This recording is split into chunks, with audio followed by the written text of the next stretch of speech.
Guys একবার ভাবুন তো, যদি গেমের ভিতরে জিম করা যায় তাহলে কেমন হয়? ভালোই হয়, তাই না? তাহলে আজকে আমি তাই করবো। এই যে বক্সিং জিমে নামতেছি, এখানে ফাইটিং করব, বক্সিং করব, জিম করব, সব করব, বডি মডি ফুলায় বাসায় চলে যাবো। তো গাইস প্রথমে তো আমরা জিমের ভিতরে ঢুকতে পারবো না, কারণ আমার কাছে টিকিট নাই, টিকিট ছাড়া তো ঢুকতে দিবে না। তার জন্য আমরা এখান থেকে গান মান লুট করে ওদের ভয় দেখা, তারপর ভিতরে ঢুকবো। তো বড় সড়ো একটা গান পেয়েছিলাম, ছোট একটা নেওয়া লাগবে। দূরেরটাতে দূরে মারবো, কাছেরটাতে কাছে মারবো। মানে বড় বড় বক্সার দিয়ে বড় গান দিয়ে মারবো, ছোট বক্সার দিয়ে ছোট গান দিয়ে মারবো। তো এখান দিয়ে যাই, দিয়ে বক্সার দিয়ে পিস দিয়ে যা, দেখি কোন জায়গা থাকে। আমি যাই এখন পিছন থেকে দৌড়বো।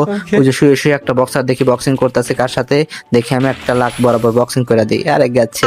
তো বক্সারের নামটা কি ছিল দেখছেন?